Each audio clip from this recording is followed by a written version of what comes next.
በብልጽግና አገዛዝ የአማራ ህዝብ ከተከፈተበት የመኖርና ያለመኖር የህልውና አደጋ ለመውጣት ፋኖም ሆነ ህዝቡ ከፍተኛ ተጋድሎ በማድረግ ራሱን እየተከላከለ የብልጽግና አገዛዝ መዋቅርን እያፈራረሰው ይገኛል። ሰላም ጤና ይስጥልን የተወደዳችሁ ተመልካቾች፣ መጋቢት 22 7ኛ ወር 2017 ዓ.ም ለሰዓቱ የያዝናቸውን አዳዲስና ወቅታዊ መረጃዎችን ወደ እናንተ ማድረስ ጀምረናል። አብራችሁን ቆዩም። በአብይ አህመድ የሚመራው የብልጽግና አገዛዝ በአማራ ክልል እያደረገ ባለው ጦርነት አለኝ የሚለውን አማራጭ ሁሉ ቢጠቀምም ከፍተኛ ሽንፈት ገጥሞታል። አገዛዙ በክልሉ ጦርነቱን ከከፈተ ጀምሮ ከፋኖ ጋር ቀን በቀን በሚያደርገው ከፍተኛ ውጊያ የጦር ጀትን ጨምሮ ከነፍስ ወከፍ መሳሪያ እስከ ቡድን መሳሪያ እንዲሁም ከባድ መሳሪያ ከእግረኛ እስከ ሜካናይዝድ ከሪፐብሊካን ጋርድ እስከ ባህር ኃይል ቢጠቀምም ትላልቅ ሽንፈቶችን ከማስተናገድ በዘለለ የፋኖን ተጋድሎ መቋቋም አልቻለም።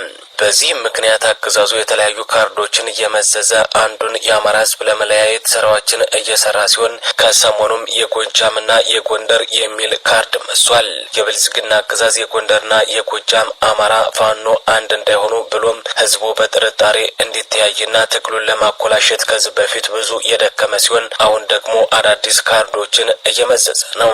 አገዛዙ የጎንደርና የጎጃም ክፍለ ሀገር አዋሳኝ ቦታዎች ላይ የእርስ በርስ ግጭት ለማስነሳትና በህዝብ ግጭት መካከል ፋኖ ጣልቃ ይገባልኛል እንዲሁም ይታኮስልኛል ከዛ ትግሉም አቅጣጫውን ስቶ ይዳከሙልኛል የሚል እኩይ ሴራን በማሰብ ደራ ወረዳ አካባቢን በተመለከተ ካርታ ሰርቶ ይፋ ማድረጉ አይዘነጋም። በዚህ ሰበብ ግጭት እንዲነሳ ብዙ ከለፋ በኋላ ባይሳካለትም በዚህ ረገድ በሁለት ጎራ የተከፈሉ የጎጃምና የጎንደር ፋኖ ወይም ደጋፊ የሚመስሉ ወልደ ብአዴናውያን አልቃሻም ተደሳችም ሆነው የተከሰቱ ሲሆን ዳሩ ግን የፋኖ ትግል በብስለትና በጥበብ የሚመራ በመሆኑ ሴራው እየከሸፈ ይገኛል።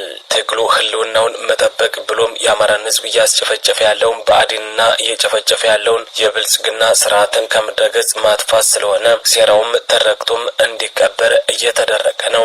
ይሁን እንጂ አገዛዙ ከሰሞኑም የጎጃምና የጎንደር አጀንዳን የመዘዘ ሲሆን አገዛዙ የአማራ ህዝብ ጠላት የሆኑትን ደስዬ ደጀንና ደሳለኝ ጣሰውን ከስልጣናቸው ካሰናበተ በኋላ አረጋ ከበደ አመራሮችን አሰናበተ። ይህ ደግሞ ጎጃሚዎች የጎንደር ተወላጅ የሆኑ ሰዎች በአመራርነት ቦታ እንዳይመደቡ ስለሚፈልጉ ነው የሚል የመለያያ ካርዱን መጥቷል። በተመሳሳይ ባህር ዳር የሚኖሩ ከስርዓቱ ጋር ግንኙነት የሌላቸውን አማራዎችን በጎጥ የመመደብ ስራ ሁሉ በመስራት የጎንደር አማራዎችን እየለየ በመግደልና በማገት ንብረታቸውንም በመውደም ጎጃሚዎች ገደሉት፣ ዘረፉት፣ አወደሙት በማለት በሌላ በኩል ደግሞ ጎጃሚዎችን በመግደልና በማገት ጎንደሬዎች ገደሉት፣ ዘረፉት፣ አገቱት በማለት የጎንደርና የጎጃም አማራ አንድ ሆኖ እንዳይወጣና እንዳይታገለው አሁንም ብዙ ሙከራዎችን እያደረገ ነው። የብልጽግና አገዛዝ አማራን በመከፋፈልና ባንድ የማይቆም ባሪያ አድርጎ ለመጨፍጨፍ እንዲሁም የሰኔ 15 አይነት ሴራ ሰርቶ በክልሉ ምስቅልቅል ለማድረስ እየሰራ ስለመሆኑ ተደርሶበታል።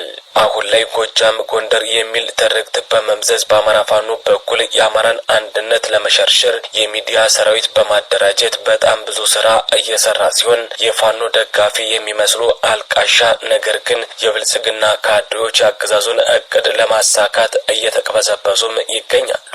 ቢሆንም አማራ አንድነቱን ጠብቆ እየተጓዘ ሲሆን በተቃራኒው ብአዴንም ሆነ የኦሮሞማው ብልጽግና ስርዓት እየፈረሰ እየተበታተነና እየተደመሰሰ ይገኛል።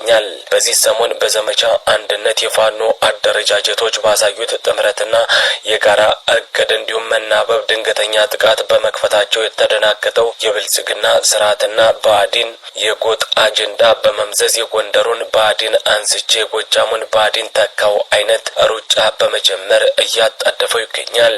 በዚህ ረገድ የጎንደር ብአዴን ተነካብን እያሉ የሚያለቅሱ አልቃሻ የተከሰቱ ሲሆን በተቃራኒው ደግሞ የጎጃም ብአዴን ተተካ ብለው አጀንዳ የሚሰጡ ጠላቶች አልጠፉም። ሆኖም ይህ አጀንዳ የተነደፈው በአብይ አህመድ ሲሆን ዓላማውም ጎንደርና ጎጃምን ለመለያየት በሚል እሳቤ ስለመሆኑ ነው የታወቀም። አገዛዙ ከጎንደርና የጎጃም የወጡ የብአዴን ሰዎች ከሁለት ተከፍለው ቢተረማመሱ የጎንደርና የጎጃም አማራን ወይም ፋኖን ጨምሮ ይከፋፈላል። እንዲሁም የፋኖ ትግል አቅጣጫውን ይስታል። አንድ ከመሆን ይልቅ ልዩነት ሊፈጠርልኝ ይችላል ብሎም ገምቷል።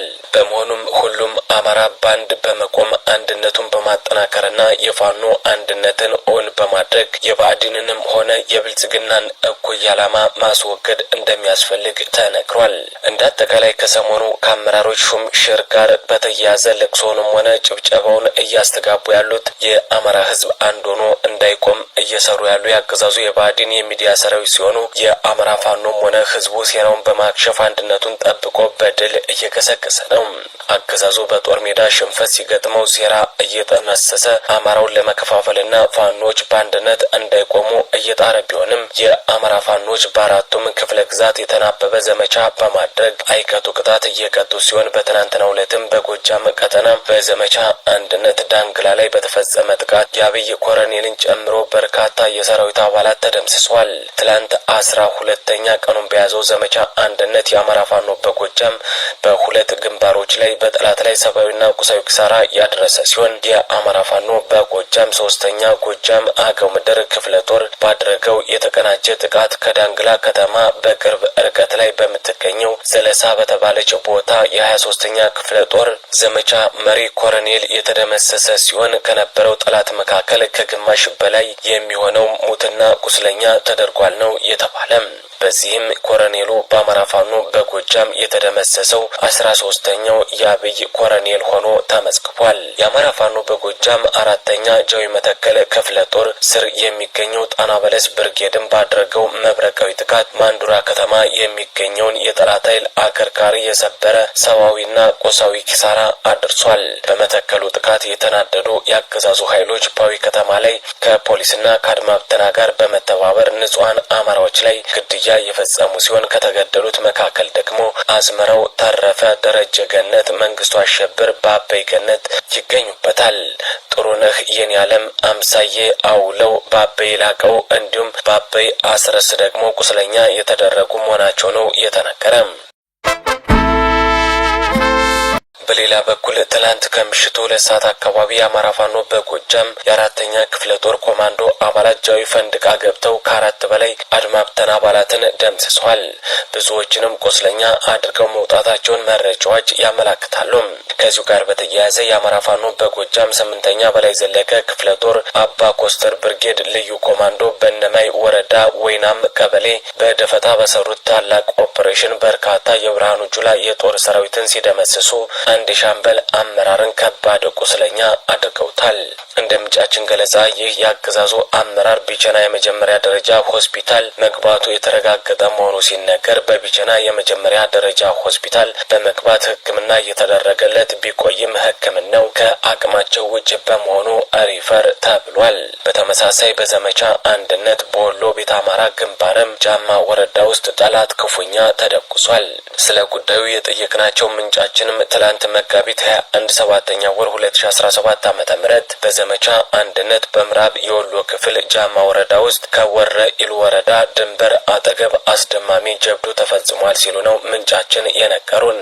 ቀይ አፈር ከሚባለው ቀጠና በሌሊት ተነስተው ለግዳጅ የዋሲል ብርጌድ ኃይል ወዳለበት ቦረን ቀጠና የገቡት የሰላም አስከባሪ የሚባሉ ያገዛዙ ኃይሎች ለወሬ ነጋሪ ባልቀሩበት አግባብ ተደምስሷል። በፋኖ እንድሪስ ኢማም የሚመራው የዋሲል ብርጌድ ፋኖ የጠላትን እንቅስቃሴ በቅርበት በመከታተል ኦፕሬሽኖችን ቀድሞ በማክሸፍ የተዋጣለት ሲሆን ትላንት ሌሊትም የብልጽግናን ሰላም አስከባሪ ተብዮ አሸባሪዎችን በመክበብ የሞት ቀለበት ውስጥ አስገብቶ ሙሉ በሙሉ ደምስሷቸዋል።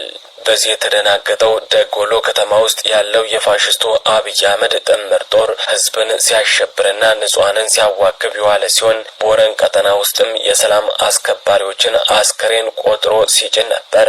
ከጨፍጫፊው ሰራዊት ጋር አብረው መንገድ በመምራት የራሳቸውን ወገን ሲያስረሽኑና ሲረሽኑ የከረሙ ባንዳዎችን በመጨረሻም የፋኖ እጅ ላይ ወድቀው በሌሊት ትቢያ ተደርገዋል። ከትላንቱ ክስተት ተምረው የቀሩ የጥምር ጦሩ አባላትም የፋኖን ትግል እንዲቀላቀሉና ህይወታቸውን እንዲያተርፉ እንዲሁም ህዝባቸውንም እንዲያድኑ በዚህ አጋጣሚ እያሳሰብን ይህን እድል አንጠቀምም ብሎ በባንዳነቱ የሚቀጥለው ላይ ደግሞ እርምጃ እንወስዳለን ሲሉ ነው ፋኖች ያስታወቁም። በመጨረሻም የሜካናይዝድ እዝ ያስመረቃቸው አባላት በብዛት እየከዱ ስለመሆናቸው ተነግሯል። ባሳለፍነው ሳምንት የብልጽግናው ቁንጮ ስርዓት አስጠባቂ በብርሃኑ ጁላ የተመረቁ የአዲሱ ሜካናይዝድ እዝ ምድብተኞች በብዛት መክዳታቸውን ወታደራዊ ምንጮች እየገለጹ ነው። በቅርብ ጊዜ የተቋቋመውና ዋና መምሪያውን ባዳማ ከተማ ያደረገው የሜካናይዝድ እዝ በአዋሽ አርባ ከተማ አቅራቢያ በሚገኘውና በቀድሞው አዲስ ራይ ማሰልጠኛ በአሁኑ የዙ ማሰልጠኛ ማዕከል ከመስከረም ጀምሮ ለስልጠና የገቡ የሜካናይዝድ ሙያተኞች በብርሃኑ ጁላና በተከታዮቻቸው የዘመናዊነታችንን ማሳያና የሰራዊታችን መጪ ኃይል ናቸው ተብለው ቢመረቁም በተለያዩ መልኩ መክዳታቸውን ቀጥለዋል ነው የተባለ። ስልጠናው ሲጀመር 3800 ሰልጣኞች ቢገቡም በስልጠና ላይ እያሉ በመክዳት በስርና በዲሲፕሊን ከ528 በላይ ተባረው የቀሩት ቢመረቁም በጉዞ ላይ እያሉ በተመደቡባቸው ክፍሎች እንደደረሱ መጥፋታቸው ምንጮች እየገለጹ ነው። ተመራቂዎቹ በተለያየ የግዳጅ ስምሪት ወደ ህዝብ በመተኮስ የከረሙትን የሁለተኛ፣ የአምስተኛ፣ የስድስተኛ፣ የሰባተኛና የስምንተኛ ሜካናይዝድ ክፍለ ጦሮችን በሰው ኃይል ለማጠናከር የሰለጠኑ ቢሆንም የክዳታቸው ምክንያት ግን አገዛዙ እንደ አዲስ የነደፈው የወንድማማቾች ጦርነትና ህዝብን እየበደለበት ያለበት ሂደት ሌላ ስሜት የፈጠረባቸው መሆኑን ምንጮች ተናግረዋል።